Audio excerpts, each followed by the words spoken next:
Hello and welcome. Today we are going to discuss Indian Express UPSC edition for 10th of September 2025. So let's see what is the most important news for the day. As we know, yesterday was vice president election, and now we have a new vice president, Radhakrishnan, and he has been elected, and he will be the 15th vice president. We know the vice president election takes place from single transferable vote, all right, and it is a open ballot. So yesterday all the electoral college of Lok Sabha and Rajya Sabha MPs voted for vice president election, and Radhakrishnan were elected by majority. All right. Now we know that there has been turmoil going on in our neighborhood. Nepal is burning, and protesters there have burned the parliament building, and even the prime minister and other leaders have been targeted. So it is a very unstable situation in our neighborhood, and India has conducted a CSS meet, cabinet committee of security. So it is a high power committee where 4 5 important cabinet members attend, and PM chairs the meeting to see the situation and if it may impact India. All right. So it is still a developing situation, and it is concerning for India because of the instability it is creating in our neighborhood. इसके बाद अभी जो वहाँ पे PM है KP Sharma Oli, उन्होंने resign कर दिया है, and right now the army is in power, and अभी कोई क्लियर इंडिकेशन नहीं है कि who will be taking power, but still army will be controlling yet. It is to be noted, Nepal में 2015 में नया कॉन्स्टिट्यूशन लागू हुआ था और उसके हिसाब से अभी तक चल रहा था, बट द प्रॉब्लम इज़ कि it has been run by coalition power. कभी एक पार्टी दूसरी पार्टी के साथ without coherence of ideals there was coalition government going on, and there were allegation of corruptions and misgovernance. All right, so let's see, it is still a developing situation. We'll discuss further in detail going on forward. उसके बाद हमने कल भी देखा था GST 2.0. कल मैंने आपको बताया था 22 सितंबर से लागू होना है. बहुत सारे जो स्लैब्स हैं वो चेंज होकर अब 2 स्लैब आ रहे हैं, बट देर आर कंसर्न्स कि क्या कंपनीज़ जो हैं वो इनको ट्रांसफ़र करेंगी कंज्यूमर्स को, बिकॉज द इशू इज़ कि इसमें क्या होगा कि जो कंपनीज़ हैं उनका प्राइस तो कम हो जाएगा प्रोडक्ट का, ठीक है, but not necessarily they may reduce the price for the consumers. So अभी क्या है कि मिनिस्ट्री ऑफ फाइनेंस ने कहा है कि आप मंथली डाटा रिपोर्ट बनाएंगे pre and post GST rate rationalisation. जो भी फूड आइटम्स हैं, असेंशियल फूड आइटम्स को कर दिया 5% पे, तो उनका देखेंगे कि आप जा रहा है कंज्यूमर को कि नहीं. उसके बाद सुप्रीम कोर्ट येस्टरडे ऑल्सो कि हमने देखा था कि आधार को एज ID प्रूफ मान लिया है, एंड अब ये 12th डॉक्यूमेंट होगा which can be cited by the people कि to include them in the SIR जो अभी चल रहा है बिहार में, स्पेशल इंटेंसिव रिविजन एक्सरसाइज, उसमें वो अपनी ऑथेंटिसिटी से डाल सकते हैं. टू बी नोटेड, अगर एक फॉर्म 6 होता है, फॉर्म 6 में जो इलेक्शन कमीशन का है वहाँ पे आप बता सकते हैं कि why your name was wrongfully deleted, and आप इसको अलाउ करें. और फॉर्म 6 में जो डिजिटल है उसमें आधार को वैलिड माना जाता है, ठीक है, as a proof of identity, but it's surprising कि यहाँ पे इन्होंने एक्सक्लूड कर दिया था इसको. Alright, now this cultural ministry ने एक इनिशिएटिव लिया है कि हरप्पन लैंग्वेज पे एक सेमिनार होने वाला है जहाँ पे डिफरेंट लोग अपने अपने रिसर्च पेपर्स लेके आएंगे to give their theories. And now it is a very deeply contested topic कि कहाँ से ये आया. We are going to further discuss about it. और ये Indira Gandhi national centre for arts IGNCA है जो ऑटोनॉमस बॉडी है, ये एक सेमिनार कंडक्ट करा रही है.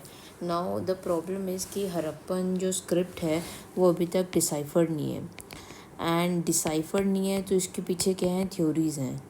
अब थ्योरीज़ में ये है कि एक तो ये आर्यन इन्विजन थ्योरी है कि आर्यंस बाहर से आए, एक इंडोलॉजिस्ट हैं वो बोलते हैं नहीं नहीं ये यहीं के लोग थे जिन्होंने स्क्रिप्ट बनाई, और एक है द्रविडियन। तो इन तीनों के बीच में कंटेस्ट है कि भाई ये कौन सी जो स्क्रिप्ट है ये कहाँ से इसका ओरिजिन है, and every one is pushing for their own agendas. Alright, we will still discuss about it further on. Alright, तो ये हमने देख लिया CSS मीटिंग है because it is a developing situation for India and it is also concerning GST 2.0। अभी इसमें बस एक चीज़ आपको ध्यान रखने की है कि पहले एक नेशनल एंटी प्रॉफिटेरिंग अथॉरिटी थी कि जो ऐसे प्रॉफिटेरिंग कर रहे थे और जो ट्रांसफ़र नहीं कर रहे थे रिड्यूस GST रेट्स को लोगों के पास, तो एक अथॉरिटी थी जिसको 2017 में बनाया गया था। ऑलराइट, इसका काम था 2 साल तक, पर ये और एक्सटेंड की गई और 2022 तक की चली गई। ठीक है, अब जो है ये काम नहीं करती है नेशनल एंटी प्रॉफिटेरिंग अथॉरिटी। अब कौन काम करता है? जो ऐसे एंटी प्रॉफिट का काम है वो कंपटीशन कमीशन ऑफ इंडिया करता है। ऑलराइट, अब ये again this is a developing situation in Nepal, we are going to discuss in later in detail, okay, in editorial. Harappan language as I was discussing कि यहाँ पे अलग अलग थ्योरीज हैं। एक तो द्राविडियन मूवमेंट जो है वो बोलता है कि भाई ये लेगेसी है ओल्डेस्ट इंडियन सिविलाइजेशन की, कि जो साउथ की जो द्राविडियन मूवमेंट है इन्होंने बल्कि $1 मिलियन का रिवॉर्ड भी दिया है to prove that Harappan script was basically from Dravidian. So it will give them the legitimacy कि भाई originally they had the stakes of a cultural civilisation in India. Alright, but the problem is कि जो Aryan migration theory एक तो वो है, पर जो RSS मतलब राइट विंग वाले वो ये बोलते हैं कि they want to debunk the Aryan invasion theory and they are saying कि Harappan people and Vedic people are the same। तो जब हम हिस्ट्री में पढ़ते हैं तो हम हरप्पा सिविलाइजेशन को बोलते हैं कि हरप्पा सिविलाइजेशन एंड कब हुआ? जब आर्यन इन्वेजन आया, और उसके बाद ये हमारा वैदिक पीरियड स्टार्ट हुआ। बट जो राइट विंग वाले हैं वो इसको डिनाई करते हैं, they are saying they are the same people and the script is basically Sanskrit script, Sanskrit का प्री फॉर्म्ड है। Alright, so this debate has been going on and both parties have their stake. All right, so it is a political मतलब वो, so this is not necessary, important नहीं है। Reasonable, now again Supreme Court, the debate has been going on कि भाई president and governor के पास कितना time होना चाहिए बिल को अप्रूव करने को। सो वी नो कि इनके पास पावर्स होती हैं इधर टू गिव एसेंट और to withhold the assent, ठीक है, और टू गिव कि रिकन्सिडर कर लो। नाउ द प्रॉब्लम इज़ कि अगर ये विद होल्ड करते हैं तो there is no time limit, okay, and उसकी वजह से क्या है कि कई बार क्या हो रहा है, मिसयूज़ हो रहा है, स्पेशली जहाँ पे आपकी सेम पार्टी से गवर्न स्टेट नहीं है, जैसे तमिलनाडु हो गया, पंजाब हो गया। तो इसमें क्या हो रहा है कि वो अनड्यू डिले कर देते हैं गवर्नर्स।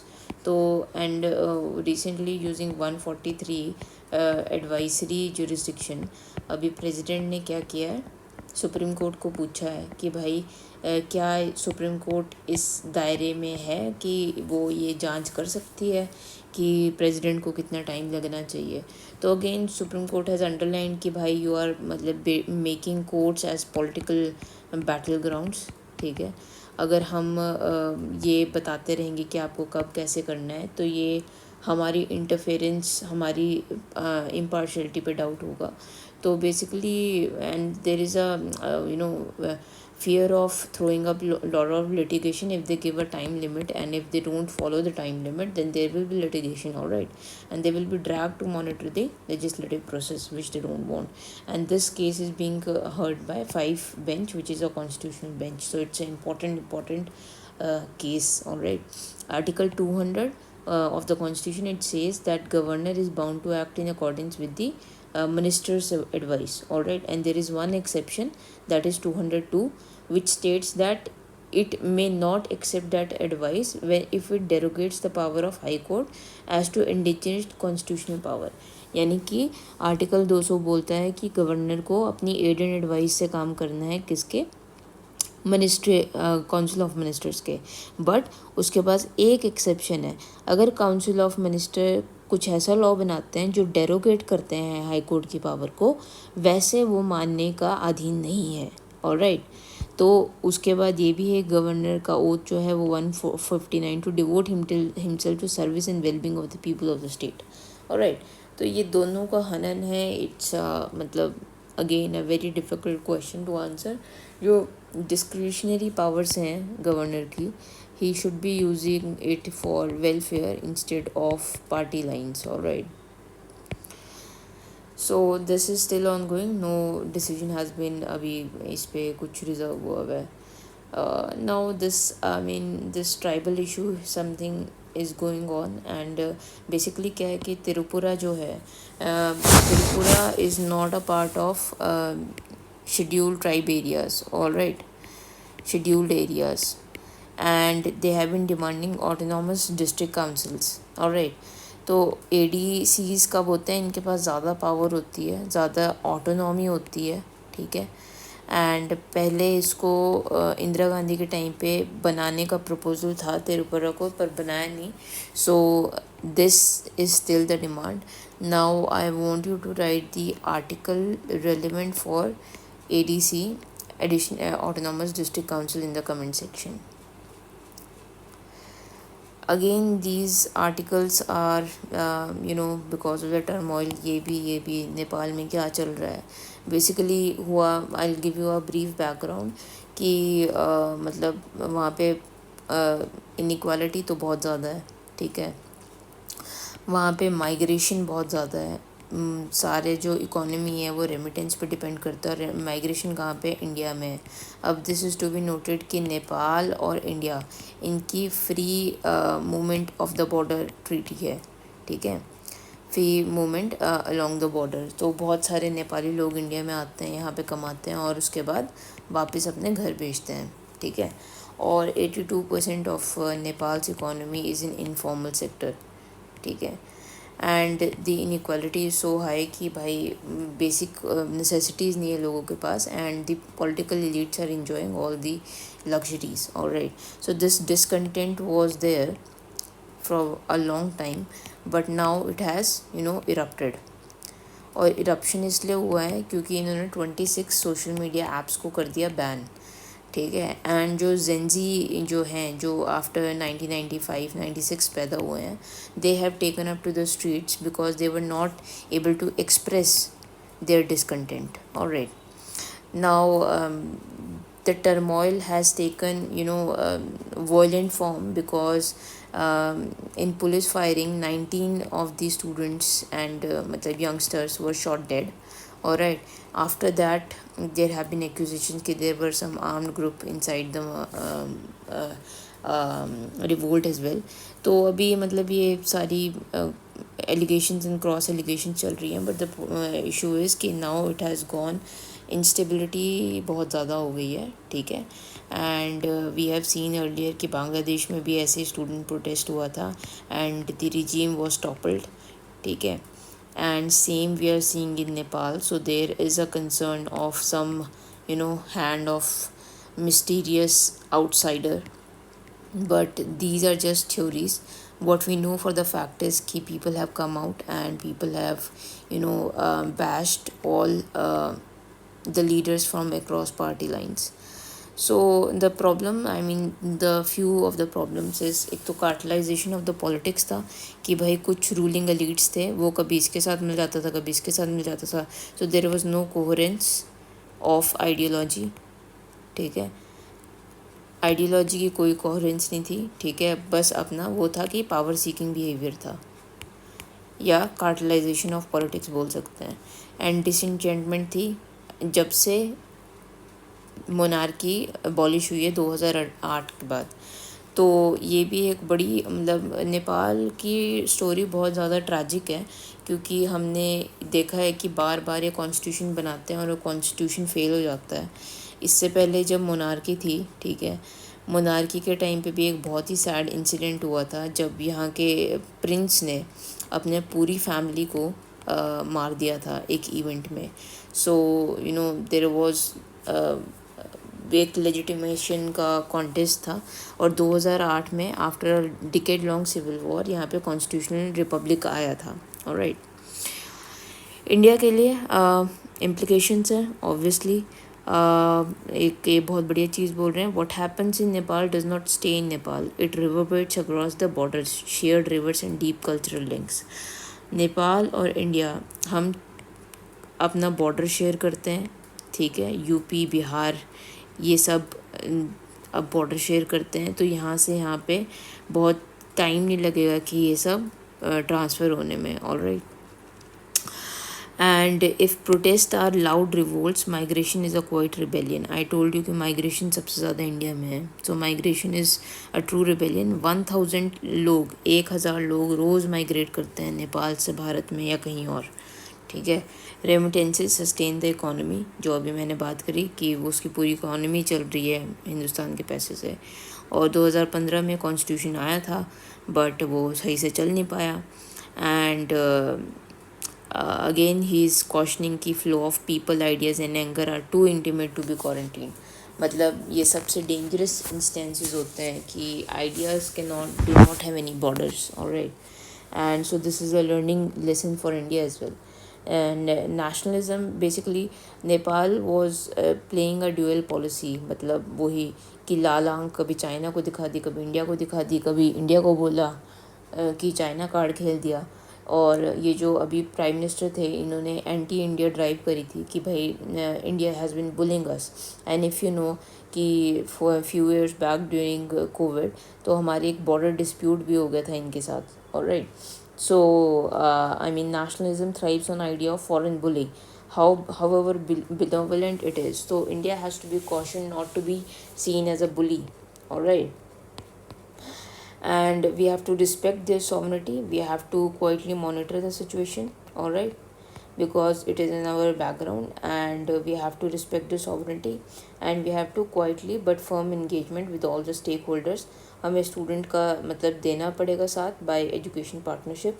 हमें पेशेंस दिखानी पड़ेगी। We can not jump to conclusion, जैसे बांग्लादेश में हमने क्या किया, एकदम से पनाह दे दी शेख हसीना को, and we were seen to pro Sheikh Hasina, and that is why all the anger came towards India as well.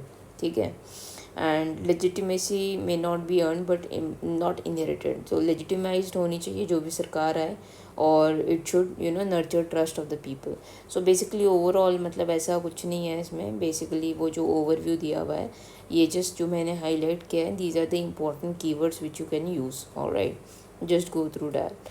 अभी इसमें भी अगेन सुप्रीम कोर्ट ये अगेन क्वेश्चन कर रहा है कि पहले भी जुलाई में भी बोला था कि सुप्रीम कोर्ट ने कि आधार को एक्सेप्ट करो। आधार हैज़ बीन अ यूबिक्वियस डॉक्यूमेंट, ठीक है, हर चीज़ के लिए आप आधार कोड करते हो, and it is the basis किसका, आपके वेलफेयर आर्किटेक्चर का।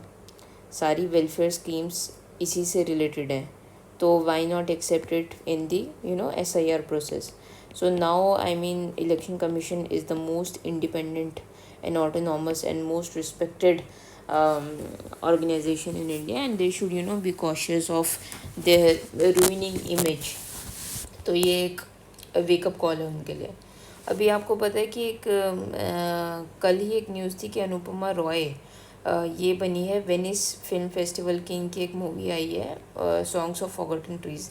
इम्पोर्टेंट नहीं है, जस्ट कि भाई इट्स अ फीट, बहुत ही छोटे उससे आई हैं, and she has also supported Palestine, and बोला है उसने कि भाई जो स्मॉल स्टोरीज हैं that should be reverberated. Now this is very interesting. अभी एक वीडियो आई थी, ठीक है, जिसमें जो पुतिन है और जी है, ये भी आपको पता है, जो इसकी 80th परेड हुई थी चाइना की, इसमें they were seen talking to each other via translators, and ये वीडियो बहुत वायरल हुई क्योंकि Putin was saying to Xi कि भाई कि आजकल बायोटेक्नोलॉजी इतनी बढ़ गई है कि लोग बहुत सालों तक जी सकते हैं, कि the longer you live the younger you become by transplantation. And Xi was heard replying कि आप people can stay live up to 150 years। Alright, so this has again बहुत सारे क्वेश्चंस रेज कर दिए कि भाई ये जो पावर में हैं लोग, ठीक है, they want to live forever. तो I mean it's not a मतलब वैसे geopolitical topic, because C I Raja Mohan is known for geopolitical substance, but इन्होंने बहुत ही मतलब की क्वेश्चंस वो करे हैं और जो आज की बायोटेक्नोलॉजी और ये साइंटिफिक फील्ड से रिलेट करते हैं. ऑलराइट, सो ही रेजेस 2-3 इम्पोर्टेंट पॉइंट्स कि एक तो ये ट्रांस ह्यूमनिज्म का आइडिया जो बढ़ रहा है. ठीक है, ट्रांस ह्यूमनिज्म का मतलब क्या होता है? Possibility of extending human life span, कि अपनी जो लिमिटेड लाइफ स्पैन है हमारा, ठीक है, बाय नेचुरल कंस्ट्रेंट्स, हम इसको एक्सटेंड करें. और उसके लिए टेक्नोलॉजीज डेवलप हो रही हैं और उसके लिए बहुत सारा रिसर्च हो रहा है. ऑलराइट, सो इसका possibility of extending human life span, ये अभी ये पूरी वो जो मैंने बताया कि जी क्या बोलता है और पुतिन क्या बोलता है वो सब बताएगा. ठीक है, और यहाँ पे बोल रहा है कि पुतिन ने ऑलरेडी मतलब 25 साल से वो पावर में है और अपने उसने हटा लिए हैं सारे. He can remain in president till 2036. और जो चाइना का सुप्रीम लीडर है वो 2012 में आया था और इसने अपनी सारी लिमिट्स हटा ली हैं, तो ये कभी जब तक जिंदा हैं तब तक रह सकते हैं पावर में. So they both believe they are man of destiny and they should be prolonged. ठीक है, तो that is the thing. And उसके बाद जो मैं बता रही हूँ कि सिलिकॉन वैली में भी इसका रिसर्च हो रहा है. तो टेक ब्रोज क्या है? Elon Musk, Jeff Bezos, Peter Thiel, they are the most visible champion. ठीक है, अब बेजोस का है एल्टोस लैब्स. ठीक है, वो क्या बोल रहा है? Reprogram cells to reverse ageing. Age को रिवर्स करने का बहुत चल रहा है. एक वो ब्रांड करके एक नेटफ्लिक्स पे अभी सीरीज़ भी आई है उसकी कि he wants to reverse the age and he is doing all kind of experiments.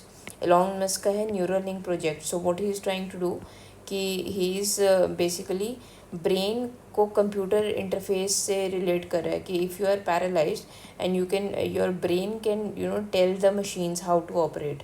Alright, तो ये जो इंटरफेस है मशीन का और ब्रेन का, इसको ख़त्म कर देगा Neuralink project. Alright, and then cognitive enhancement, ये तो हमें पता ही है कि एआई से कॉग्निटिव एनहांसमेंट हो रही है. तो all these thing. Then cybernetics. ठीक है, सुपर सोल्जर्स, जो militaries around the world are interested in super soldiers. So obviously there will be social and ethical consequences of this. ठीक है, बट इसका आउटकम ये होगा कि ज़्यादा लोग बुढ़े होंगे और but they have to be more active. ठीक है, क्योंकि ये सब चेंजेस उनकी बायोलॉजिकल एज को रिड्यूस कर देंगे. But young people will be less, because we see the trend कि भाई less people are giving birth to new generation.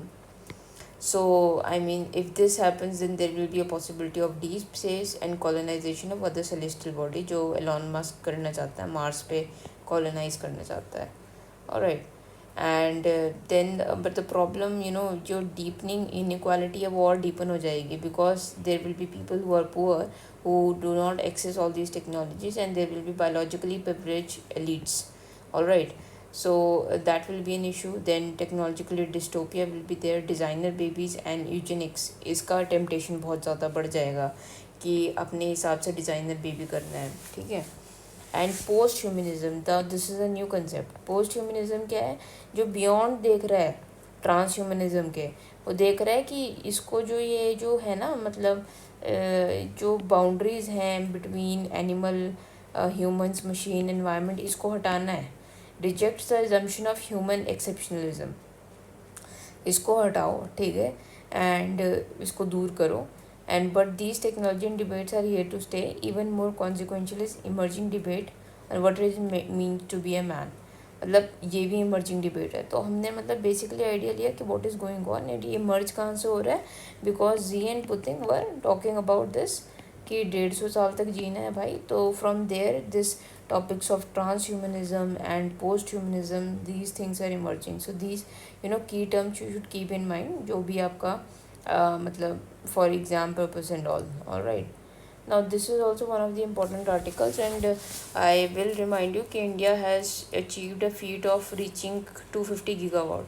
हमने 250 gigawatt हमने अपने NDCs जो इंटरनेशनल डिटरमाइंड, हमारे नेशनल डिटरमाइंड कॉन्ट्रीब्यूशंस थे पेरिस डील में, उसमें हमने कहा था कि हम 250 गीगावाट बनाएंगे 2030 तक.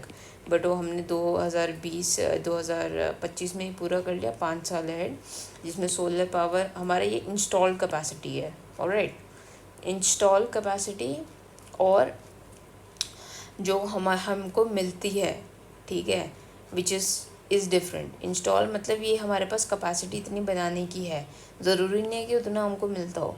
इंस्टॉल का कैपेसिटी सोलर की इतनी है, wind, hydro 55, bio energy and nuclear power. तो अभी ये 251 गीगावाट हो गया। अब हमारा नेक्स्ट टारगेट है 500 गीगावाट बाय 2030, ठीक है, डबल। तो ये एक एग्रीमेंट साइन हुआ है, trade and economic partnership agreement, ठीक है। और ये किसके साथ साइन हुआ है? European free trade association EFTA के साथ, जिसमें स्विट्ज़रलैंड, नॉर्वे, आइसलैंड एंड लिechtenstein आती हैं। These are the 4 small countries in the eastern western part of European union. Alright, पूरे यूरोपियन यूनियन के साथ साइन नहीं हुआ है, ये सिर्फ 4 कंट्रीज के साथ साइन हुआ है, ठीक है। एंड इसको बोलते हैं TEPA, and it is very very consequential agreement. कल हमने पढ़ा था कि इसराइल के साथ हमारा साइन हुआ है क्या, बायलैटरल इन्वेस्टमेंट ट्रीटी, कि हमको इतना इन्वेस्ट करना ही है एक दूसरे की कंट्रीज़ में। अब ये इन्वेस्टमेंट देख लेते हैं, इसका क्या है कॉन्सिक्वेंस। तो ये क्या करेगा, प्रमोट करेगा इन्वेस्टमेंट, ठीक है। इन्वेस्टमेंट प्रमोट करेगा 100 बिलियन ओवर 15 साल तक, ठीक है। उससे क्या होगा, कैपेसिटी बिल्डिंग होगी, उससे क्या होगा, जॉब्स बढ़ेंगी, ठीक है। And it is not just a trade pact, ये क्या कर रहा है, ये इंटीग्रेशन कर रहा है, टेक्नोलॉजिकल इंटीग्रेशन कर रहा है, एडवांस इकोनॉमीज़ में इंटीग्रेशन कर रहा है। इससे क्या होगा, एनहांस्ड मार्केट एक्सेस होगा। अभी हमें पता है कि US ने टैरिफ लगाया हुआ है, ठीक है। तो जो इंडिया का एक्सपोर्टर है उसको यहाँ पे ज़्यादा महंगा प्रोडक्ट बिकेगा US में, तो this will create a market access. तो ये डाइवर्जन क्रिएट करेगा, हम EU में सामान बेच सकते हैं, ठीक है, गुड्स एंड सर्विसेज के लिए है, ठीक है। उसके बाद क्या है कि these are the most advance economies in European union, तो इनके साथ हमारा स्ट्रैटेजिक रहेगा एंड टेक्नोलॉजिकल कोलाबोरेशन रहेगा, ठीक है। एंड उसके बाद इंडिया ने जो प्लेज किया है नेट ज़ीरो बाय 2070 और 500 गीगावाट जो मैंने अभी आपको बताया 2030 तक, तो इससे क्या होगा, टेक्नोलॉजिकल ट्रांसफ़र जो हमको है ना बहुत बूस्ट मिलेगा। अगर ये ग्रीन एनर्जी के लिए हमको यहाँ से टेक्नोलॉजी का हेल्प मिलता है, सो it will be a big boost for India. And इसका में हमने बात कर लिया कि NDCs में जो थे, ठीक है। एंड जो चैलेंजेस हैं वो ये हैं कि stable base load power source होना चाहिए, कि भाई ये जो रिन्यूएबल एनर्जी है इसको स्टोरेज का हमारे पास कैपेसिटी होनी चाहिए ताकि इसको ट्रांसफ़र कर सकें, ठीक है। एंड दूसरा जो है कि थोरियम रिजर्व्स, इंडिया के पास सबसे ज़्यादा quarter of world thorium reserves हैं। अब ये जो हमारा ना प्रोग्राम है न्यूक्लियर, 3 स्टेज न्यूक्लियर प्रोग्राम है, ठीक है। और जो 3rd स्टेज है ना, अभी हमने 2 स्टेज ही अचीव करे हैं, जो 3rd स्टेज है, ठीक है, उसमें हम क्या करेंगे, थोरियम यूज़ करेंगे। अभी तक क्या होता है, यूरेनियम यूज़ होता है, और यूरेनियम हमारे पास है नहीं। यूरेनियम के लिए हमें बाहर से मंगवाना पड़ता है मटीरियल, ठीक है। और तो हमारा जो न्यूक्लियर पावर है ना उतना वो स्ट्रॉन्ग नहीं हो पाता, ऑलराइट। तो इससे क्या होगा कि अगर जब हम थ्योरियम यूज़ करने लगेंगे ना जो 3rd स्टेज में, तो हमको ना बाहर से मंगाना नहीं पड़ेगा, हम सीधा इससे पावर जनरेट कर सकते हैं, जो क्लीन होगी, सेफ़ होगी, अबंडेंट होगी। और अनलाइक यूरेनियम उसको ना रिस्क नहीं होगा प्रोलिफरेट करने का, ठीक है। So that's why this is very important for us. और इसका जो है ना टेक्नोलॉजी ट्रांसफ़र हमें नॉर्वे से मिलेगा। इसके पास थोरियम फ्यूल इरेडिएशन टेस्टिंग है जो हमारे पास हमको चाहिए, ठीक है। So it's very consequential. So I mean it stable base load जो हमने पहले पढ़ा, technology expertise and designer to other nation, the binding investment commitment and technology transfer, basically 2 चीज़। तो आप इसमें क्या याद रखेंगे कि भाई EFTA, that is European free trade association, और उसके बाद क्या साइन होगा, टेपा, EFTA, TEPA, ठीक है। Now this is also not very important. Basically जो इन्होंने अभी एक बिल लेके आए हैं, कॉन्स्टिट्यूशनल बिल, जिसमें कहा है कि अगर 30 दिन तक किसी भी मंत्री को या CM को अगर वो जेल में रखा जाता है, then he will have to resign from his post. तो इट्स अ कंट्रोवर्शियल बिल, ठीक है। और बेसिकली ये एक आर्टिकल बोल रहा है it is against the constitutional values in constitutional spirit, ठीक है। AK गोपालन केस बहुत फेमस है। इसने क्या किया था, अपहेल्ड किया था प्रिवेंटिव डिटेंशन एक्ट को, पर मनेका गांधी ने इसको रिवर्स कर दिया था, ठीक है। उसने कहा था कि ये जो है ना, ये करप्ट जो आप लाइव करेंगे आर्टिकल 14 और 19 के हिसाब से करेंगे, ठीक है। एंड बोमाई में भी कहा था कि SCS declare the advice of prime minister and president can not be examined, पर वो टेस्ट हो सकते हैं, action taken can be tested. तो बस ये जो आर्ट ये है, इनको बेसिकली थोड़ा सा रिवाइज कर लेना, वैसे इम्पोर्टेंट नहीं है। Rajasthan passes anti conversion bill, वही सेम चीज़, आर्टिकल 25 के अगेंस्ट है, right to freedom of religion, ठीक है। एंड एक इंटरेस्टिंग चीज़ इसमें है कि 1931 में हमारा ना कास्ट सेंसस हुआ था। That was the first and last time कि इंडिया में हुआ था कास्ट सेंसस, ठीक है। उसमें बोल रहे हैं कि जो ट्राइबल्स थे ना, उनको, क्योंकि इनका तर्क ये है राजस्थान गवर्नमेंट का कि भाई ये क्या बोलते हैं ना, फोर्स कन्वर्जन हो रही है, किसकी, पुअर की और ट्राइबल्स की, ठीक है। तो इसमें ऑपोजिशन वालों का कहना है कि तो ट्राइबल्स को ज़रूर, मतलब इफ़ दे, उनकी घर वापसी हो रही है तो उनका घर वापसी हिंदुज़म थोड़ी है, उनका तो आदिवासी कल्चर है। सो ये एक तर्क दे रहे हैं कि 1931 में जो है कि there was separate column for tribal for independent religion code, जो इन्होंने हटा दिया। सो अब जब ये नहीं है तो दे क्लेम कि ट्राइबल्स भाई हिंदू का पार्ट है। So that should not be in the case, ठीक है। बेसिक पॉलिटिकल न्यूज़ है। अब गगनयान की टेस्टिंग के लिए वो सिमुलेशन मिशंस वगैरह शुरू हो गए। इसको बोलते हैं एनालॉग एक्सपेरिमेंट्स और गैनेक्स, ऑलराइट। द प्रॉब्लम ये है कि जो इंडिया में गैनेक्स है ना, वो ना, मतलब उसमें ग्रेविटी प्रेजेंट है, मतलब जो रियल स्टिमुलेशन होएगी वहाँ पे ग्रेविटी एब्सेंट होएगी। बट अभी चलो ये बना रहे हैं, अब इनको जाना है बाहर, ह्यूमन स्पेसक्राफ्ट मिशन है ये 2027 के लिए, ठीक है। तो इंडिया लॉन्च्ड मिशन होगा ये, जहाँ पे ये 2027 में जाएंगे।